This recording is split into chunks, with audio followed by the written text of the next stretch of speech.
Hi guys, welcome to this channel. This is a reading for Aries. Your energy at this time, Aries or Aries.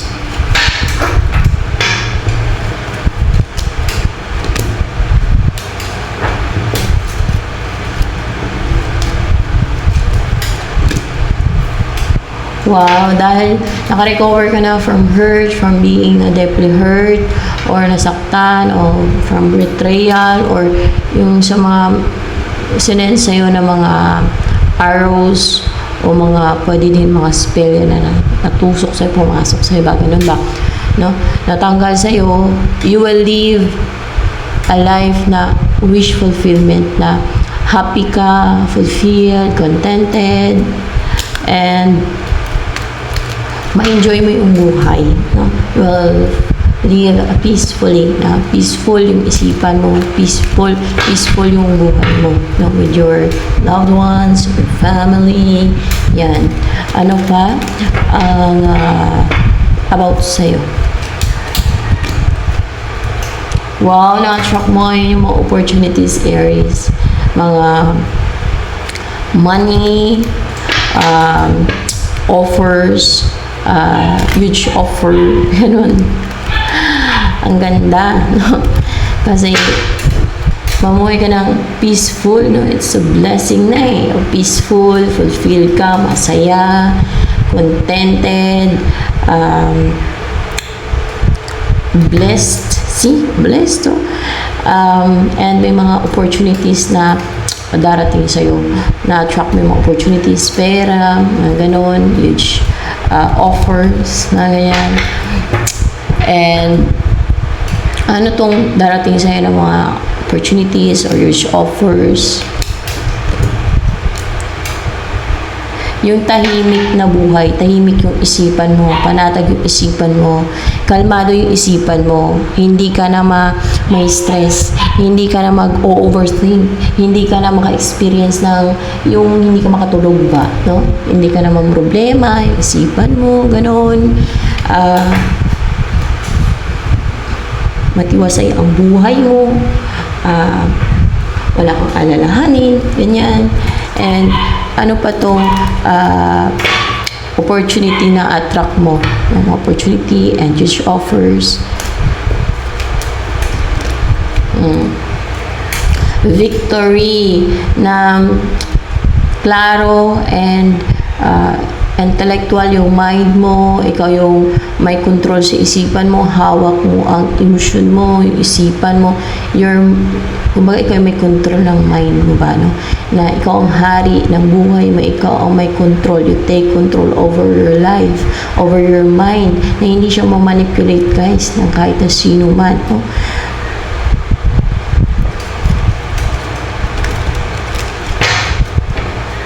And kung ano yung umpisahan mo, you will be victorious, magtatagumpay ka, ganyan. And related sa inaantay mo, ano mangyayari dito sa inaantay mo na to? Maaaring sisimulan mo na yan.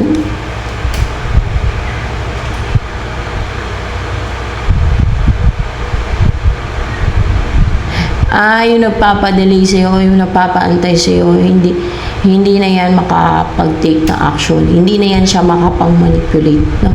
Hindi na yan siya mapang-manipulate sa buhay mo. Hindi niya na mapadelay yung mga like mga darating sa yung blessing, mga darating sa yung mga opportunities, mga darating sa yung biyaya. Yan, hindi niya na mapadelay yan. O person man, darating na sa buhay mo, the one a person, gano'n.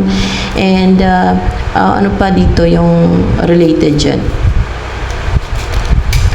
So see, that is deceit, na hindi na yan makapag-take na action. Hindi ka na yan ma-manipulate yung isipan mo, hindi na siya makapag-send ng mga illusion sa isipan mo. Hindi na papasok sa isipan mo yung mga illusion, manipulation niya yan, yung mga illusion na pinapasok niya sa isipan mo. Yan, para o pwedeng mga intimidation, manipulation, no, mga orasyon, mga ganyan. Yan ang kadalasan na weapon ng mga enemy, ng mga orasyon nila. Sa kadiliman, yan. Pagsakop sila ng kadiliman. Mga orasyon, mga ritual nila, ganoon. Kasi gusto nila ma-manipulate, no? Kagaya ng kanilang hari. Yung kanilang sinusunod, no? Which is yung Diablo na manipulative, o sinungaling. Actually, yung pinapasok sa isipan mo ng mga ganyan, ng mga gumagawa ng witchcraft na yan, ay mga kasinungalingan yan, manipulation, mga illusions lang, no? Bakit naapektuhan? Kasi nga, witchcraft, black magic, may ginagamit sila mga orasyon, ritual, yan, may ritualan ka man o ginagawa. Parang bang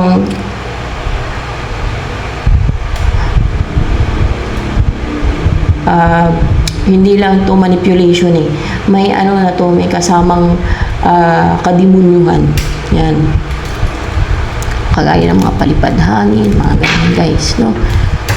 Yan ang gumagawa ng delays, no, sa pagdating ng mga opportunities. Pero ayan, darating na din sa wakas yung mga opportunities at na-attract mo na yung mga opportunities. Ikaw na yung may control ng isipan mo, ng buhay mo. Hindi ka na niya makukontrol, hindi ka na niya ma-manipulate. Bakit nga ba, no, nakukontrol? Kasi nga they sold their soul to the devil para makapang-manipulate sila. At alam niyo naman kung ano kapalit yan, no? May kapalit yan, kaluluwa nila. Kaya nila ginagawa yan, they want power and control, gano'n. Bininta ba nito, yung kaluluwa niya sa devil? Let's see. Bininta niya yung kaluluwa niya sa devil. Alam niyo kung bakit kayo manipulate? Devil yun na manipulate siya, hindi yung actual na tao na yun. Kasi ginamitan niya ng black magic. Bininta niya yung kaluluwa niya sa devil para lang ma-manipulate ka.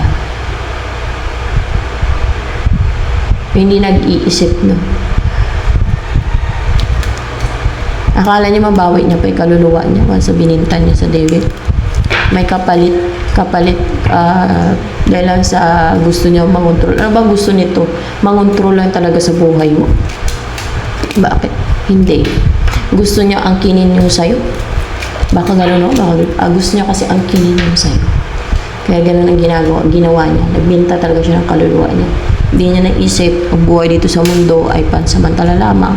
Maiksi lang buhay ng tao dito sa mundo. Sa kabilang buhay, doon ay eternal. Dahil bininta niya yung kaluluwa niya sa devil, ano pa ba yung mangyari sa kaluluwa niya? Sa devil na. Ganun. Wala nang chance na masave siya. Bininta niya na kapalit mong kahilingan niya sa devil na kunin mo sa'yo. Diyos mio. Siyempre, hindi lang dahil sa kukunin ng devil yung kaluluwa niya, dahil siyempre bininta niya kaluluwa niya sa devil, dahil hatulan din talaga siya ng God, dahil ganun nga ang ginawa niya. Gusto niya ang kinino sa'yo, ginamitan niya ng kadimunyuhan, no? Yan. God is in control and God is the most powerful.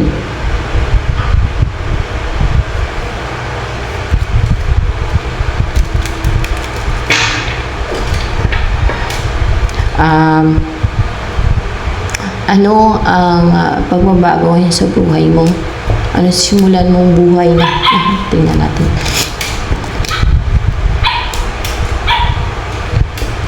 Separated. You will be separated. Kung meron kang person na separated sa person mo, bakit? Kasi hindi ka na ma-confuse, hindi ka na malilito. Naka-recover ka na mula sa pagkalito. Malalaman mo na yung kung ano talaga yung exact na totoo, yung exact na information. Kasi hindi nalito yung isipan mo. Kasi namulat ka na. Nakikita mo na ng klaro, hindi na lito yung isipan mo Hindi ka na nalilito, hindi ka na naguguluhan. Kung dati, akala mo yung person mo o yung karelasyon mo, based dito sa reading o yung partner mo, yan ang the one. Ganon. Let's see. Hindi. Na siya yung divinely guided kayo. Yeah? Pero, ano ba yung totoo about sa relasyon mo? Ano siya? Na klase ng tao? Matagumpay naman siya. Nagtagumpay na makuha ka. Tingnan natin na makuha ka. Pero, nagtagumpay siya makuha ka. Pero maklaruhan ka na hindi ka na malilito. Hindi ka na kasi malilito, kaya you will be separated sa kanya. Pero kung gusto mo naman na sa kanya ka, nasa iyo na yun. Pero yun ang sisimulan mong buhay. Baka, kasi hindi nalito yung isipan mo, baka may umpisan ka na journey, or mag-abroad ka, di mo separate kayo, pwedeng ka na mag-klase ng separation. Kasi mag-focus ka na sa goal mo, sa ambisyon mo, o di ba? Kasi may goal ka na i-pursue, mga ibang bansa ka na, di ba? Mag-travel ka na around the world. Kasi alam mo na kung ano gagawin mo, di ba? Kasi meron ka ng direction sa buhay, kasi hindi na ito isipan mo, di ba? May focus na yung isipan mo, kaya pwede mo na i-pursue yung mga goals mo sa buhay, no? Makapag-focus ka na sa goal mo na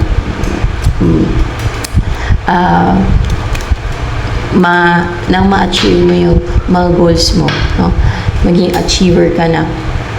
Kasi hindi na ito isipan mo eh. So, see, ano naman,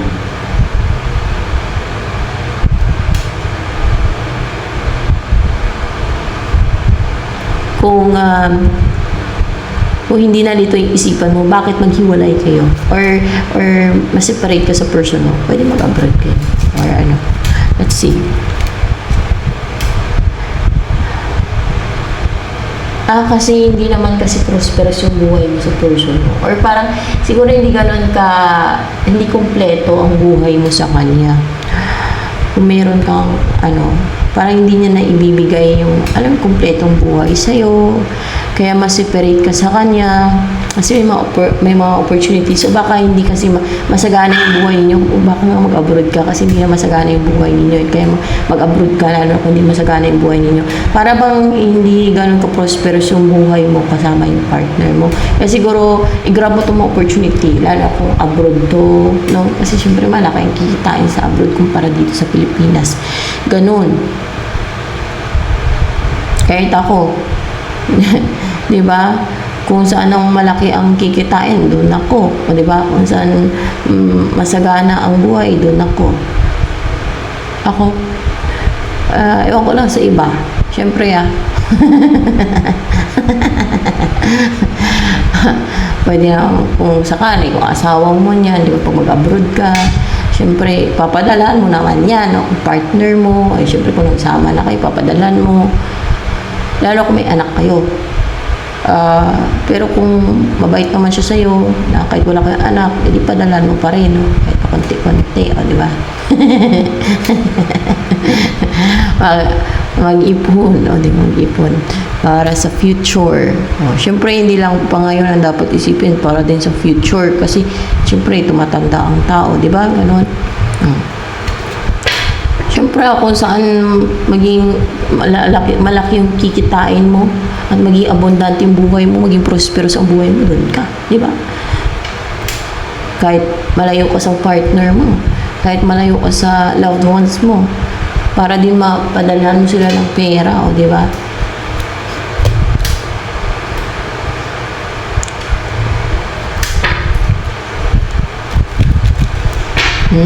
And then, kasi,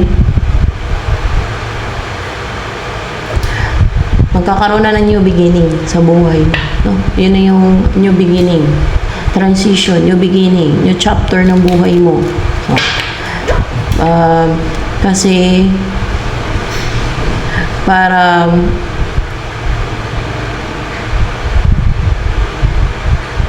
hindi ka na nahirapan sa buhay. O parang, kasi parang nakalabas ka na sa tunnel. Parang ganon, sa tunnel na madilim. Yan. Alam mo yung sa tunnel na madilim ka pa, lito yung isipan mo. Kasi madilim yung loob ng tunnel eh. Ganon. Pero ngayon, nakalabas ka na sa loob ng tunnel na madilim. Kaya, hindi ka nalito yung isipan mo. Bakit nga ba? Bakit nga ba inalaw ng God yun? Napadaanin ka dun sa tunnel na madilim na malitong. Lilituin yung isipan mo. May mga mag-succeed na ma-manipulate ka at that time. And syempre, yung nasa loob ng tunnel na yun ay nanang-attack sa iyo sa kadiliman yan. Kahit tao pa yan na warlock o mga magkukulang o mga ganun. Ay syempre sa kadiliman yan sila. Kaya manipulation ginagawa nila, deception and demonic. No? Dahil, bakit inalaw ng God yun? To test you. Para i-ready ka sa bagong chapter ng buhay mo.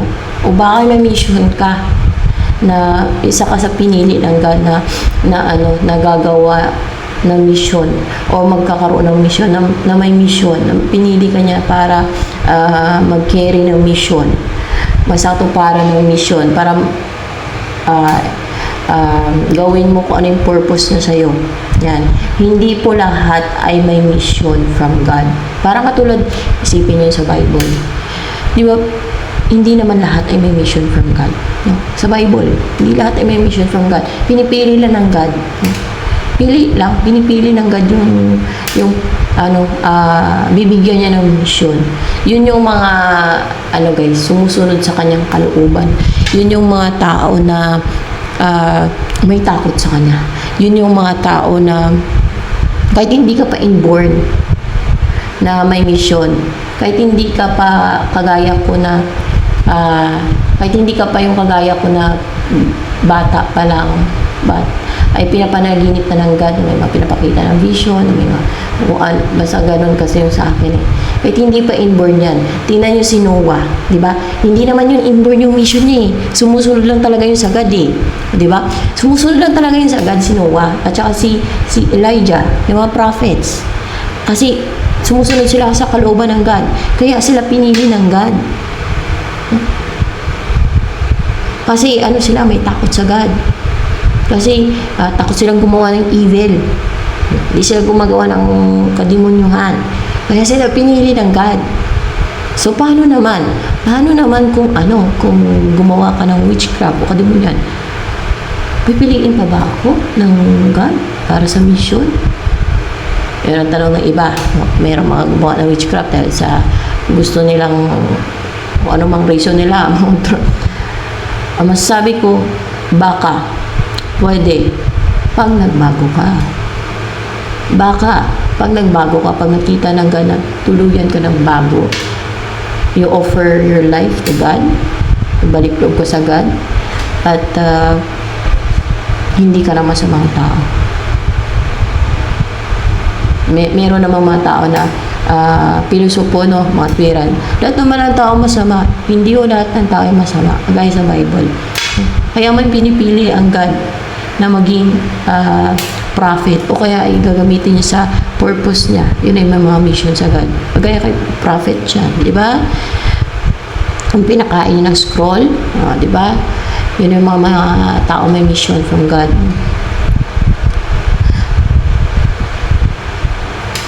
Pinipili niya lang yun. Marami ang hindi inborn.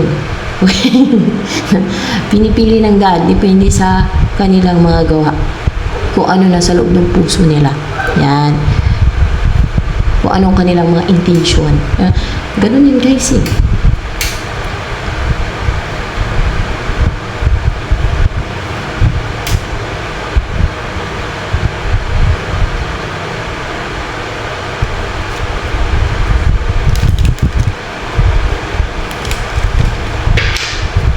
Bakit ka inalaw ng God na mangyari yun sa'yo? Those were mga pagsubok, mga dapat mong pagdaanan. Ano nga ba ang reason bakit inalaw yun ng gano'n? Parang papasok ka sa tali na madilim. Nilito yung isipan, manipulate ng mga witchcraft.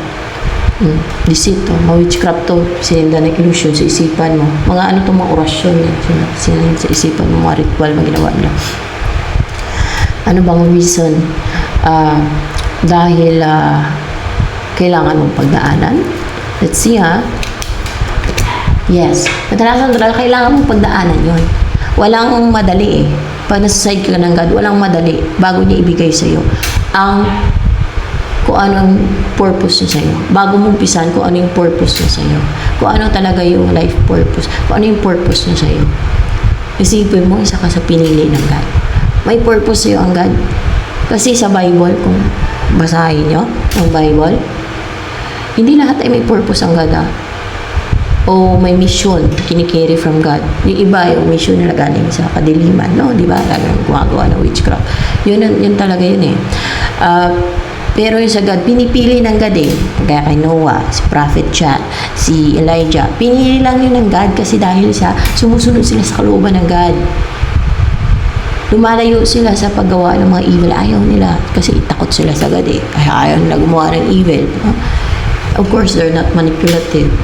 They're not, umiiwasan nila yun. Ayaw nila maging ganun. Ayaw nila maging deceitful or scheming. Siyempre, kung ano yung ugali ni Satanas na sinungaling, deceitful, scheming, yun ang mga taong kadalasan ang kinikiri nilang mission ay galing ni kay Satanas. Pero yung sa God naman, kaya pinipili nga ng God yung mga kung sino yung pipiliin niya na gagawa ng mission, mag-carry ng mission galing sa kanya. Kasi hindi lahat ng tao ay sumusunod sa kalooban niya. Yun lamang yung mga sumusunod sa kalooban niya at may takot sa kanya at umiiwas sa paggawa ng evil na. Alam niyo yun, may takot kasi sa kanya Kaya umiiwas sa paggawa ng evil. Hindi yan sila gagawa ng mga kadimunyuhan. Siyempre ganun yun talaga. Ganon yung may takot sa God. Kung ano yung warnings na God, iwasan nila yun. Kasi takot sila sa God diba? Sumusunod sila sa kalooban ng God